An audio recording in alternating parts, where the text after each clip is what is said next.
শ্রাবণ মাস নিয়ে তো অনেক রেমেডিস তোমাদের সঙ্গে আমি শেয়ার করে দিয়েছি, তোমাদের অনেকের কাছ থেকে অনেক টেক্সট আর রিভিউজও আমি পাচ্ছি, তো আমার ভীষণই ভালো লাগছে সেইগুলোকে পেয়ে, তোমাদের ব্লেসিংস পেয়ে। তো আজকে আমি এমন একটা রেমেডি তোমাদের বলছি যেটা তোমাদের লাইফ থেকে সমস্ত রকমের বাধা আর অবস্টাকেলস দূর তো করবেই, সঙ্গে যারা বাস্তু প্রবলেম ভীষণ ফেস করছো, নেগেটিভিটি, ঘুম না আসা বা স্পিরিচুয়াল কিছু নেগেটিভিটি ফেস করা, বাড়িতে সবার মধ্যে প্রবলেম হওয়া, কেউ এলেই বাড়িতে ঝামেলা শুরু হয়ে যাওয়া, বা বাস্তুতে যাদের প্ল্যানিং ঠিক নেই, কিচেন বা টয়লেট ভুল দিকে আছে, তো তাদের জন্য এই শ্রাবণ মাসে একটা বিশেষ রেমেডি রয়েছে।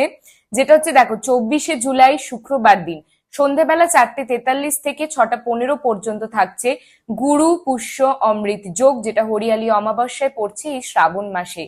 ঠিক এই সময়ের মধ্যেই তোমাদেরকে কিন্তু একটি তুলসী গাছ নিয়ে এসে বাড়িতে প্ল্যান্ট করতে হবে, এবং এটাকে নিয়ে আসার আগে তোমরা একটা মিক্সচার বানিয়ে নেবে একটা পরিষ্কার ঠাকুরের পাত্রতে বা কিছুতে, একটু জল দিয়ে, দুধ দিয়ে আর হলুদ গুঁড়ো দিয়ে তুলসী মাকে নিয়ে এসে স্থাপন করে সেই মিক্সচারটা তোমাদেরকে কিন্তু তুলসী মাকে দিতে হবে।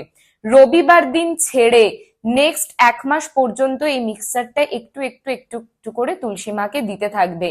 যা নেগেটিভিটি আছে তোমাদের লাইফে, অবস্টাকেলস আছে, বাধা আছে, বাস্তু প্রবলেমস আছে, সবকিছু দেখবে আস্তে আস্তে কিন্তু দূর হওয়া স্টার্ট হবে। ঘুমের প্রবলেমও যারা ভীষণ ফেস করো বাড়ির মধ্যে, বা ইনসমনিয়া রিলেটেড প্রবলেম, সেগুলোও কিন্তু আস্তে আস্তে দূর হয়ে যাওয়া স্টার্ট হয়ে যাবে।